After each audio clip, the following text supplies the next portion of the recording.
আমাদের শ্রীপুর থেকে মাওনার এই সোজা রাস্তাটা অসম্ভব সুন্দর। রাস্তাটার ভিউটা অনেকটা জোস। তো আমরা যাচ্ছিলাম গাড়িতে গ্যাস নেওয়ার জন্য। তো মাওনা যায়া যে জ্যামে পড়ছি, যে অবস্থা, মানুষজনের লোকজনের এত ভিড়, ঈদের মধ্যে তো তো ঈদ সবাই মার্কেট করতে আসছে, এত জ্যাম। এই জ্যামে গাড়ি নেওয়াটা খুব খুব কষ্ট হয়ে যাচ্ছিল। এই জ্যামের মধ্যে লোকজনের এত ভিড়, মানে মানুষ যে যাইবো ওই জায়গাটা নাই। তো এই গাড়ি কিভাবে নিয়ে যায় মানুষ? আর যত অটো আছে, অটো সিএনজি সবগুলা দিয়া এত জ্যাম লাগায় রাখছে, সামনে তো যাওয়াই যাচ্ছে না। এই জ্যামের অবস্থা, লোকজনের এত ভিড় রাস্তা দিয়া, যখন মানুষ গাড়ির তলে আইসা পড়বো, মানুষ গাড়ির তলে আইসা পড়বো এই অবস্থা।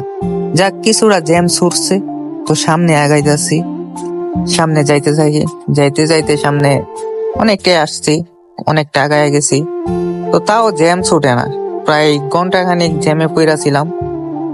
তো কি করার, গ্যাস নিতেও খুব লেট হয়ে যাইতেছে। তো আমাদের গ্যাস নিতে যাইতে হইব। তো যাইতে যাইতে ব্রিজের তলে আইসা পড়ছি। তো এখন যাইতে হইব আমাদের নয়নপুর গ্যাস নেওয়ার জন্য। যাইমু আমরা সোজা নয়নপুর। তো তাও এই জায়গায় এসে আবার ফাইসা গেলাম জ্যামের মধ্যে। সামনে দিয়া গাড়ি, পিছন দিয়া গাড়ি, সামনে দিয়া লোকজন যাইতেছে আইতেছে। এখন আসলাম আমরা গ্যাস পাম্পে গ্যাস নেওয়ার জন্য। ওই যে আগের গাড়ি গ্যাস ওই ভরতাছে, ওই গাড়ি শেষ হইলে আমাদের গাড়ি, তারপর সিরিয়াল আমরা ভরবো। ওই গাড়ি শেষ হইলে তো আর কি, শেষ করার পরে এখন পরে গ্যাস ভরার পরে গাড়ি আমরা টান দিমু এখান থেকে। ওই গাড়ি, সামনের গাড়িটা নেওয়া শেষ করলে আমাদের গাড়ি লুট করবো আমরা। গ্যাস গ্যাস ভরার জন্য আসতে হইলো আমাদের নয়নপুর। নয়নপুর থেকে গ্যাস নেওয়া লাগে আমাদের।